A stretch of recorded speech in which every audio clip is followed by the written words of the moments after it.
What I'm going to show you next is how to use the graphing calculator to help you solve complicated looking problems. So what's really great about this graphing calculator and about math in general is we deal with a lot of different functions.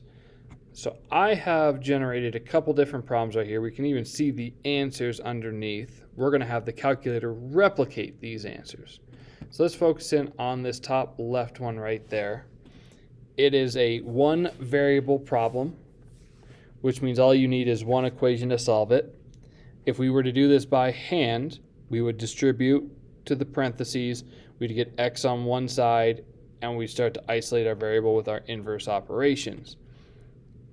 But what's truly being said in this problem right here is I have two equations, a lot like this one right here, where the left side is going to be equal to the right side. So what I could easily say is that a letter, let's call it y, is equal to the left, and y is also equal to the right. Using the transitive property of math, like if I were to solve this problem right here, I could take this top equation and directly set it equal to the bottom equation because they're both equal to y. So if we were to then go to the calculator here, I'm going to shrink its screen down since I don't need it to be super wide for this process. And I go to my y equals right here. I'm going to put myself like right in the middle. Okay.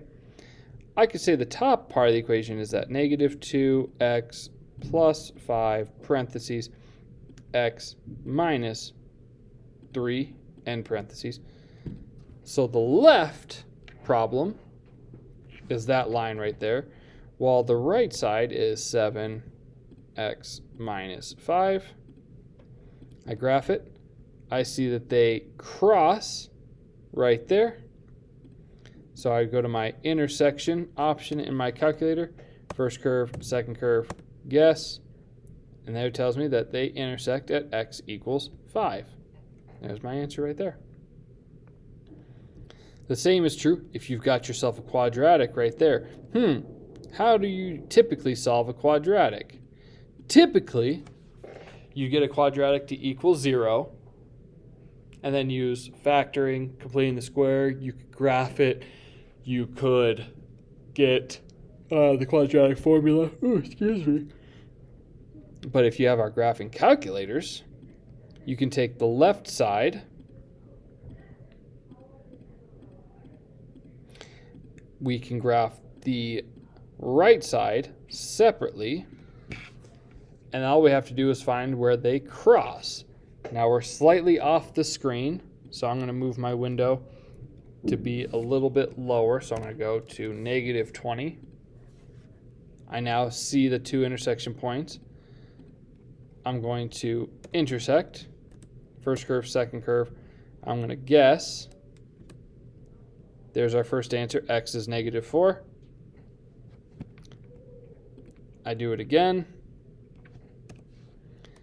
First, second, move Blinky Spider to my second intersection.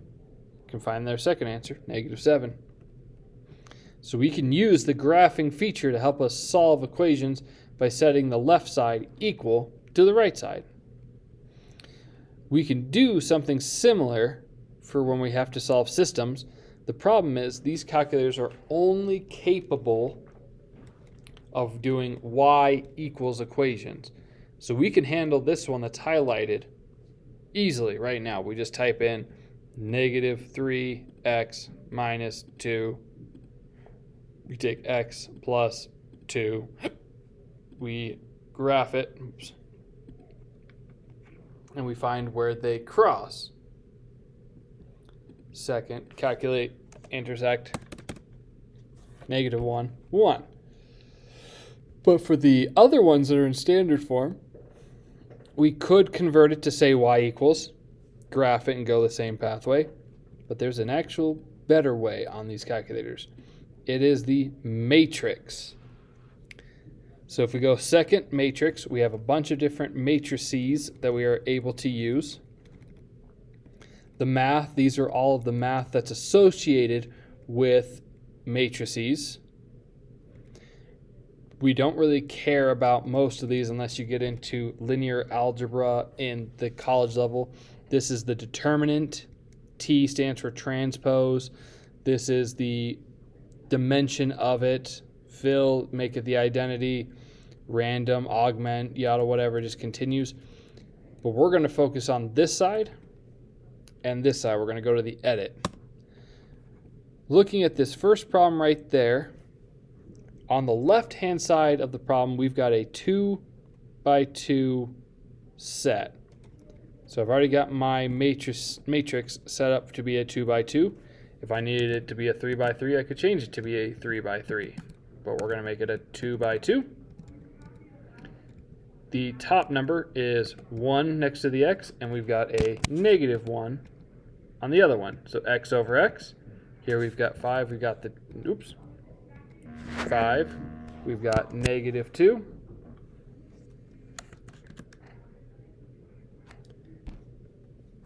We are done with matrix A. So I can quit back to my main screen by second quit. I'm going to go to my matrix. I can come over here to the matrix B because I need it to be the left side, and I need it to be a 2 by 1 matrix, which I have already previously set up on a previous problem. I'm going to type in negative 17, and I've got my 2. And the last bit for the matrix, it's a little bit out there without studying it, without going into much detail. We're going to take matrix A. So if I bring matrix A like this and I hit enter, shows you exactly what we have typed out.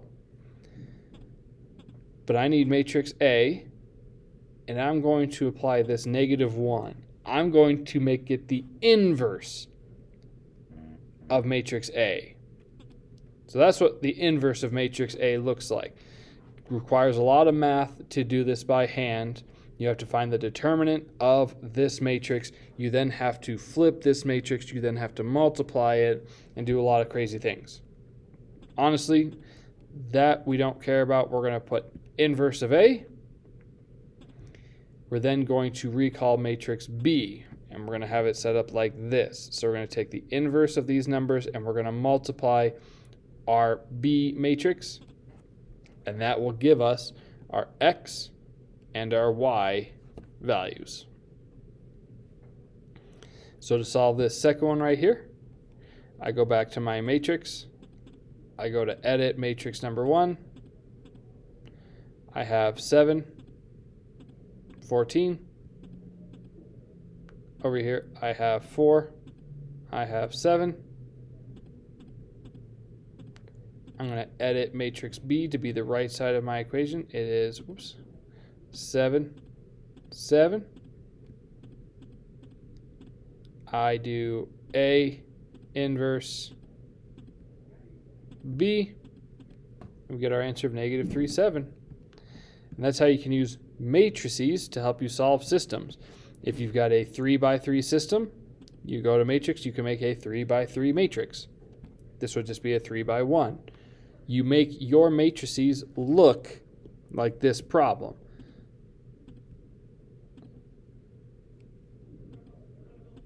So if I were to recall, so we could take a look at what B is. B is that 7 over 7. It's just vertical like that. We want it to look exactly the same. And that's how you can use the matrix here, as funny as that sounds, to solve for systems. You can also use your y equals function to solve your other functions. One side is function 1, the other side is function 2.